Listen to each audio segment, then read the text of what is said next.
suis accompagné du docteur Prévost qui est chirurgien maxillofacial au CHU de Toulouse, Madame Peggy Leplat qui est responsable de la plateforme Collab aux HCL et Delphine Prieur qui est la chef de projet impression 3D de la PHP.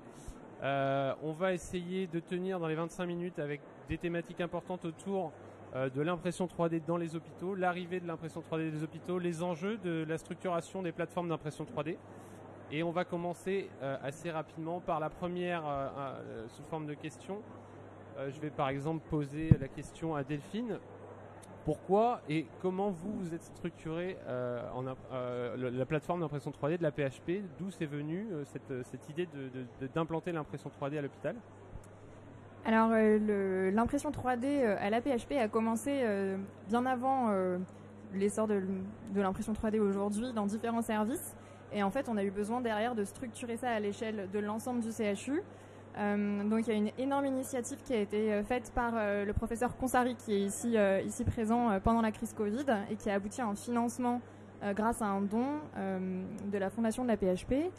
Et donc ensuite, ça a permis de structurer ça à l'échelle du CHU. Donc on a repris l'ensemble de ce service qui a été fait pendant le Covid pour en faire un service qui est dédié à l'ensemble des spécialités et absolument tous les hôpitaux de la PHP aujourd'hui. Donc là, on a l'expérience de l'AP avec une vraie structuration actuellement. On va aussi demander au docteur Prévost de parler aussi d'un aspect un peu différent, qui est une initiative, mais qui est en devenir, si j'ai bien compris. C'est ça, en cours de structuration. Donc, je suis chirurgien maxillofacial à Toulouse et nous utilisons l'impression 3D depuis au moins 2015. Nous avons eu la chance de travailler avec un ingénieur hospitalier qui s'appelle Jérôme Briot. Son poste est créé en fait par le cumul de 3 vacations de 3 services différents. Donc au début, on imprimait timidement des modèles anatomiques pour nous aider à anticiper nos difficultés chirurgicales, à mieux visualiser une structure anatomique. Et puis au fil du temps, au fil de nos discussions, nous avons conforter nos compétences jusqu'à pouvoir maintenant proposer un dispositif médical de classe 2, toujours dans le cadre d'un projet de recherche autorisé par la NSM. Et à partir de ce projet donc de création de dispositifs médical, les différentes branches hospitalières qui nous ont aidés sur le projet, donc que ce soit la pharmacie, la matériovigilance ou la direction de la recherche, se sont intéressées à l'impression 3D et nous accompagnent au quotidien pour essayer de structurer notre plateforme. Donc à Toulouse, on est quand même un peu en retard, je pense, par rapport à ce qui se fait au niveau national, mais le partage d'expérience va faire qu'on va rattraper notre retard, je pense. Très bien. Et là, tu as employé un mot qui est un peu qui est assez important. Tu as dit que tu imprimes un dispositif médical. Et donc, c'est un peu la nouveauté des CHU qui se mettent à produire leur propre dispositif médical. Et c'est là qu'on arrive sur des terrains un peu compliqués que les HCL ont déjà un peu dégrossi pour nous et on les remercie. Aux HCL, vous avez déjà passé le pas du dispositif médical, en tout cas de la réglementation du dispositif médical imprimé. Alors, on a passé le pas, c'est un grand mot. En tout cas, la plateforme Collab 3D qui existe maintenant depuis 3 ans a fait le choix de mettre en place un système de management de la qualité et de le certifier au sens ISO 13485, qui est la norme qui gère la partie dispositifs médicaux. Et cette certification était sur un périmètre bien précis, c'est-à-dire que on est autorisé à fabriquer des dispositifs médicaux de classe 1 pour notre usage propre. Et donc, dans ce cadre-là, on a une partie du règlement européen qui s'applique, qui est, pour ceux qui connaissent, l'article 5.5. Donc, c'est un peu plus léger et du coup, c'est un peu plus facilement gérable pour des structures hospitalières comme la nôtre. Ok, donc vous êtes positionné sur du classe 1, DM, ce qu'on appelle in-house. Et c'est un peu, donc l'avenir, c'est aussi de pouvoir produire des dispositifs un peu plus élevés. Mais on va aller étape par étape. Et l'étape aussi qui est très importante dans les hôpitaux, puisque maintenant on se met à imprimer des dispositifs médicaux, on se met à les créer, on se met à les co-concevoir avec les porteurs de projets. Et tu me disais, Alice, qu'il y a aussi un aspect de valorisation derrière l'impression 3D de ces dispositifs médicaux innovants que toi tu as développés ou qui sont amenés à être développés. Alors tout à fait, je pense qu'il y a 2 types de valorisation. Il y a la valorisation scientifique, qui passe par les publications pour la visibilité nationale et internationale du service, les points SIGAPS, mais il y a aussi la valorisation financière qui, du coup, peut-être me touche un peu moins. Et je pense que le point le plus important, le plus urgent à améliorer de la part des CHU, c'est justement la protection de nos idées, de nos projets, et essayer d'associer à la fois la valorisation scientifique et financière qui ne vont pas forcément de pair. Par exemple, je ne peux pas publier sur mes projets puisque nous sommes soumis à la confidentialité due à des postes de brevet, et donc du coup en tant que chercheur et scientifique, je suis un peu bloquée. Donc ça, c'est vraiment un point que j'aimerais qu'on améliore et qu'on discute assez rapidement. Et moi, je vais parler un peu de mon expérience, parce que moi, je suis ni médecin, ni chef de projet. Je suis un paramédical à la base, je suis manip radio. Et je vais parler aussi de la valorisation des professions comme les manip radio qui sont amenées à développer des nouvelles compétences comme l'impression 3D. Parce que moi, mon métier de base, c'était de transformer l'imagerie médicale, mais uniquement sur des écrans. Et je me suis juste mis à transformer l'imagerie médicale en l'imprimant, en leur sortant de l'écran. Donc il y a aussi cette façon de valoriser des métiers qui à la base n'étaient pas forcément voués à faire de l'ingénierie ou du dessin industriel comme on le fait sur les plateformes. Donc c'est aussi une façon de valoriser du côté, nous ici à Brest en tout cas, c'est une plateforme qui est plutôt axée par un paramédical, mais on a 3 expériences différentes. On a ici un médecin, un chirurgien, on a un chef de projet, et on voit tout l'écosystème, on voit aussi l'intérêt de faire l'état des lieux un peu de toutes ces initiatives qu'il y a en France. C'est un peu aussi le but du réseau impression 3D que tu as initié, Delphine, et qui est l'un des enjeux principaux de cette année, c'est-à-dire colléger un peu toutes ces initiatives, mettre tout le monde dans la même musique, et puis faire l'état des lieux de ce qu'on peut faire à l'hôpital, de comment on va le faire. Il y a l'aspect réglementaire, il y a l'aspect valorisation des pots de propriété intellectuelle, et donc le réseau 3D va être là pour mettre en musique un peu toutes ces initiatives différentes, comme à Brest, comme à Besançon, comme à la PHP, avec des niveaux de maturité différents. Tu peux nous en parler un peu de ce réseau ? C'est vrai qu'étant donné que l'impression 3D est maintenant dans les CHU un peu un vecteur d'innovation, de valorisation assez incroyable, on se rend compte qu'on est beaucoup à faire cette même initiative, mais sur l'ensemble du territoire. Et donc en fait, on a déjà réuni 14 CHU lors de notre première réunion tous ensemble. Et c'est vrai que la force de ce réseau, c'est de pouvoir avoir une mise en commun de nos compétences, de notre savoir-faire, et également de tous les questionnements qu'on va devoir poser ensuite aux institutions référentes. Ce travail qui a déjà été aussi amorcé par différents CHU à notre échelle individuelle, et donc là à l'échelle commune. L'idée est d'avoir justement une force et un appui qui soit largement plus écouté et conséquent, parce que vraiment on tient là tous dans nos mains, je pense, une petite pépite pour pouvoir innover au sein des CHU et accélérer justement la production de tous ces outils innovants. Très bien, effectivement c'est sûr que on se rend compte qu'au début on était quelques CHU, un peu précurseurs, un peu premiers de cordée à aller sur ce terrain glissant d'imprimer des dispositifs directement à l'hôpital. Et maintenant, qu'est-ce qu'on imprime dans ces plateformes ? Peggy, est-ce que tu peux nous dire quelle est ton activité par exemple à Lyon ? Qu'est-ce que tu imprimes ? Alors l'activité est volontairement très diversifiée. On a au moins 4 catégories de produits qui sont imprimés pour l'hôpital.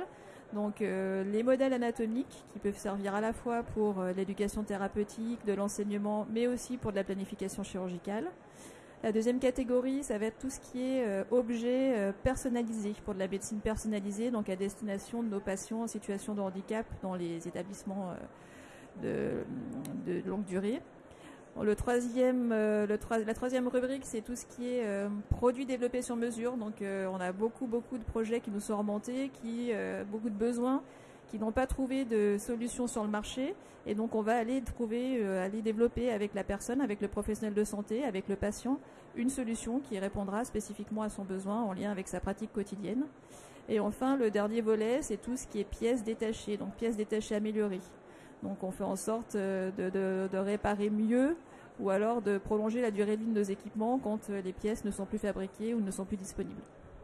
Et voilà. Et puis ce qu'on fait aussi, c'est de la formation. Donc on délivre de la formation à la fois en interne pour les professionnels avec qui on travaille beaucoup, pour les rendre un peu autonomes sur la conception de leurs idées, et pour qu'ensuite on puisse enchaîner directement sur la production. Et puis on accompagne d'autres d'autres professionnels de santé dans d'autres établissements pour les aider aussi à monter leur structure et à les former en impression 3D et en conception assistée par ordinateur. Voilà, globalement. C'est déjà très très riche, dis donc. Et je pense qu'une des étapes prochaines qu'on va mener avec ce réseau impression 3D aussi, c'est travailler étroitement avec les centrales d'achat.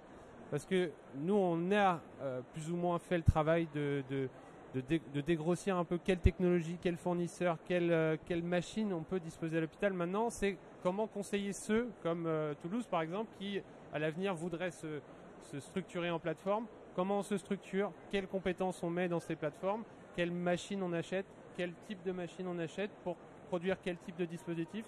Et c'est un peu le but aussi, c'est de savoir accompagner ceux qui vont se lancer. Et on espère qu'on va tous avoir de nouveaux partenaires dans ce groupe de travail impression 3D. Du coup, c'est aussi ça l'intérêt de ce réseau, c'est pouvoir discuter avec ces centrales d'achat pour fournir clé en main aux hôpitaux des solutions. Pour pas que nous, on a pris quand même quelques années avant d'explorer la chose. On a probablement perdu du temps parce qu'on n'avait pas forcément les bons interlocuteurs et en réglementation et en achat de machines.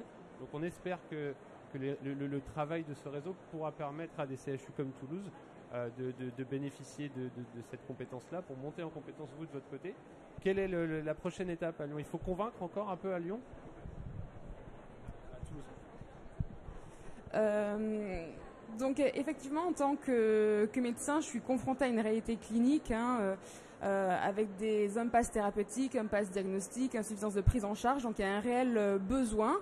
Donc en tant qu'équipe médicale, on a des réelles problématiques. On aimerait vraiment, avec des idées souvent, mais on ne sait pas comment les réaliser.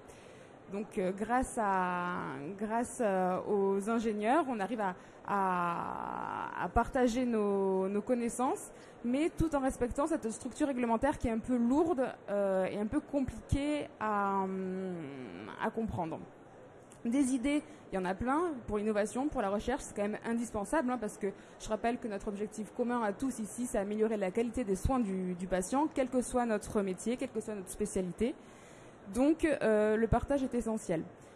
Pour vous donner un exemple concret, parce qu'effectivement, imprimer des DM, ça peut parler à certaines personnes ou pas.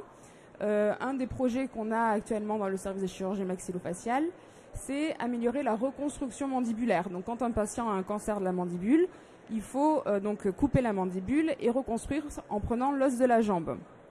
C'est une intervention qui est longue, compliquée et techniquement compliquée. Donc quand on a les moyens, on peut se payer un guide de coupe sur mesure créé par une entreprise extérieure qui coûte environ 3 000 € par patient. Donc ça demande des sous, du temps de conception et donc au final on le réserve qu'aux patients les plus complexes. Donc nous avons réfléchi, on s'est dit qu'au final entre sa mandibule et ma mandibule il n'y avait que quelques millimètres d'écart, quelques degrés d'écart. Donc pourquoi pas faire une moyenne anatomique de la forme mandibulaire et de proposer notre propre guide de coupe qu'on pourrait du coup utiliser pour tous les patients. Donc par exemple, celui-là, c'est le guide de coupe sur mesure qui coûte 3 000 €, donc sur mesure, qui était fait pour un seul patient. Et celui-là, c'est le nôtre. Donc au final, ils se ressemblent, tout le monde l'aurait. Et on peut choisir la longueur d'os que l'on veut couper et les angles sont standardisés. Donc au final, je pense que nous avons une solution tout aussi bien que le guide de coupe sur mesure, fait chez nous et à un moindre coût. Et donc la question c'est comment faire pour arriver au bout de ce projet. Et donc là on rentre dans de grandes difficultés, grandes difficultés, du temps perdu, Donc grâce à ce réseau national, j'espère avoir les réponses qu'il nous faut et le coup de pouce qu'il nous faut. Très bien, merci. On espère que tu nous montreras des résultats positifs. Delphine, tu voulais ajouter quelque chose ? Oui, je voulais ajouter quelque chose, c'est-à-dire pour la forme, bien sûr, on pourra faire passer toutes ces pièces-là, donc vous pouvez tout à fait regarder ce qui a été fait. Et en fait, l'impression 3D en tant que telle, c'est une sous-partie de tout ce qu'on fait.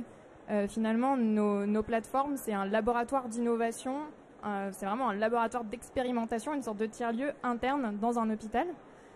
Et là, ça nous permet d'accélérer tout ce qui prendrait des années à développer en collaboration avec un industriel. En fait, le fait que ce soit interne, avec la collaboration ingénierie, médecine, paramédicale, services techniques, toute cette partie-là en un seul point en interne dans un hôpital, en fait, c'est ce laboratoire d'expérimentation qui fait qu'on va avoir derrière des innovations médicales qui arrivent beaucoup plus vite sur le marché en collaboration ensuite avec des industriels. Je rebondis sur ce que tu dis. C'est vrai que nous, on a décidé d'implanter la plateforme d'impression 3D dans notre centre de l'innovation. Et le centre de l'innovation, un peu comme à Lyon, la plateforme, elle n'est pas directement dans l'hôpital, elle est juste à côté. Et c'est ce qui va aussi amener les paramédicaux à sortir de l'hôpital pour venir discuter de leurs projets, pour venir voir physiquement ce qui se passe. Et nous, par exemple, au centre de l'innovation, donc on est ouvert vers l'hôpital, mais on est aussi ouvert vers des startups innovantes qui ont des fois besoin pour accélérer. Et on sait à l'échelle d'une startup que le temps, c'est énormément d'argent, qu'il faut que les idées aillent assez vite. Et nous, on accompagne les startups des fois dans leur preuve de concept en imprimant le boîtier qui va aller plus vite. Du coup, ils vont gagner 1 ou 2 mois plutôt que d'aller chercher un prestataire. Ils le font faire à l'hôpital. Et du coup, c'était l'idée aussi, nous, à Brest, de le faire au centre de l'innovation, un peu déporté de l'hôpital, pour pouvoir permettre aux gens de sortir de l'hôpital un peu, parce que ça fait du bien de sortir de l'hôpital. Et aussi pour permettre aux ceux qui ne sont pas de l'hôpital d'arriver dans un endroit un peu hybride. Et je pense que c'était un peu l'idée de Collab, d'être dans un endroit atypique et proche des hôpitaux, mais à la fois on a envie de sortir. Et Lyon, c'est quand même sympa. Oui, tout à fait. Alors, pour la petite histoire, nous, on est installé dans un ancien self. Donc, on fait notre post-traitement sous une hotte à frites. Voilà. Donc, on a vraiment exploité les locaux de l'ancien self. Et puis, pour rejoindre un peu ce que disait Delphine, Collab aussi, c'est typiquement un tiers-lieu. Alors, on fait pas de l'innovation technologique, hein, on fait de l'ingénierie et surtout, on essaye de répondre à des besoins qui nous sont remontés. Mais on le fait avec les professionnels. Et cette plateforme, elle n'est pas uniquement gérée par des ingénieurs. Il y a toute une équipe d'une 12aine de personnes qui gravitent et qui nous aident à faire fonctionner le centre au quotidien. Et cette équipe, elle est pluricite, pluriprofessionnelle. Donc on a des techniciens biomédicaux, on a des financiers, on a des ingénieurs de traitement de l'image. Voilà, toutes ces personnes-là viennent s'investir. Donc il y a aussi une forme d'innovation un peu managériale et c'est ce qui fait le succès aussi de la plateforme. Très bien. Delphine, quelles sont les prochaines étapes de ce groupe de travail? Il y a aussi une discussion... c'est un peu le moyen de communication avec les hautes instances, puis aussi la conf des DG de France. Enfin, il y a ce réseau-là. Quelles sont les prochaines étapes sur les mois à venir? On s'est réunis pour la 2e fois là. Oui, on s'est déjà réunis tous 2 fois. Et là, qui arrive la semaine prochaine, on a 2 groupes de travail, en particulier sur les aspects réglementaires, car c'est un des chantiers prioritaires de ce réseau, puisqu'on a tous ces questionnements en cours et ces questionnements qu'on a envie de porter d'une force commune auprès des différentes instances. Pour pouvoir ensuite aider l'ensemble des CHU à accélérer cette mise aux normes et s'assurer que tout le monde fait de l'innovation, est capable de faire cette innovation-là, mais dans les règles. Et donc ça, c'est vraiment très important pour cette première étape. Et puis ensuite, il y a tout un aspect partage de bonnes pratiques, comme on avait dit jusqu'à présent, et également avoir cette veille permanente en commun sur tout ce qui se fait dans l'impression 3D, car en fait finalement c'est un domaine qui bouge constamment. Il y a des innovations technologiques tout le temps. Je pense que la plupart d'entre nous n'avions pas conscience de toutes les possibilités d'impression jusqu'à il y a quelques années. On imprime maintenant absolument tous les matériaux possibles. Et donc là-dessus, c'est je pense une grande force d'avoir une veille partagée sur tous ces aspects-là et pouvoir être continuellement un laboratoire à la pointe de la technologie et des connaissances. Pour rebondir sur ce que tu dis, moi j'ai un filament à Brest qui est recyclé à base de coquilles d'huîtres. Ouais, coquilles d'huîtres. On arrive au bout de ces 35 minutes de présentation. On va se laisser quelques minutes pour les questions s'il y en a. Est-ce que quelqu'un a des questions sur cette nouvelle technologie implantée directement à l'hôpital? Je vois des têtes connues. Est-ce qu'il y a des gens qui veulent poser des questions? Est-ce qu'il y a des interrogations? Est-ce que on a répondu à des questions que vous aviez? Est-ce que vous avez 5 minutes? C'est un peu comme à l'école. Voilà, très bien. Là, attendez, excusez-moi. Ouais, 25 minutes. Merci. Non, 25 minutes. 25 minutes, 35 minutes. 25 minutes. Bonjour, Geneviève Delacour, je suis journaliste à l'APM. Je voulais savoir, vous avez évoqué des difficultés dans la mise en place et notamment au CHU de Toulouse. Quelles sont les principales difficultés que vous avez rencontrées?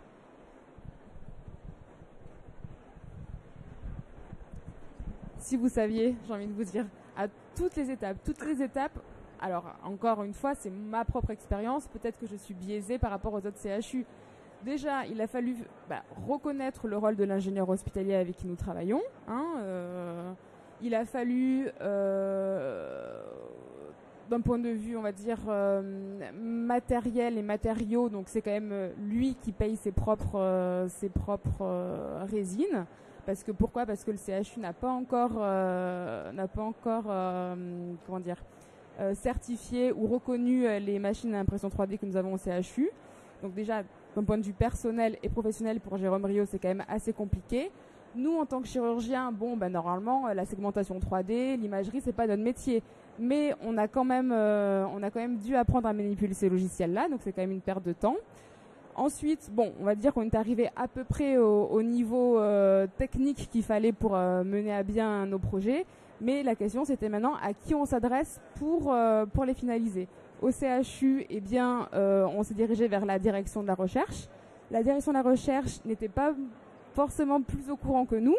Donc, grâce à nos questionnements, il y a quelqu'un qui a pu passer un DU, un diplôme universitaire, afin de se former. Une fois qu'on était là, on s'est retourné vers la pharmacie. La pharmacie non plus ne savait pas vraiment comment certifier la biocomptabilité, réaliser une analyse de risque. En fait, si vous voulez, le problème qu'on a, c'est qu'on change notre métier. C'est vraiment un nouveau métier qui apparaît, que moi je pourrais qualifier d'ingénieur chirurgien, ou que Jérôme Briot ou la pharmacienne avec qui on travaille aussi pourrait qualifier autrement. Donc là, nous sommes vraiment face à un problème d'une émergence d'un nouveau métier. Nous n'avons pas les compétences, en tout cas nous n'avons pas initialement été formés pour, et donc c'est là qu'on perd beaucoup de temps, qu'on se décourage. On n'est pas forcément reconnu par les autorités sanitaires ou même administratives du CHU. Donc je vous assure qu'il faut vraiment être passionné pour arriver au bout. Je crois qu'on a vraiment plus le temps. Je viens d'avoir un petit coup de pression à gauche. N'hésitez pas, nous on est toujours là pour discuter avec vous. Il y a en face de moi le professeur Consari aussi, qui est un des précurseurs de l'utilisation de l'impression 3D, surtout en chirurgie maxillofaciale. Donc n'hésitez pas, on est là, on est juste à côté pour d'autres questions, pour d'autres interrogations. C'est avec plaisir et merci beaucoup de nous avoir écoutés.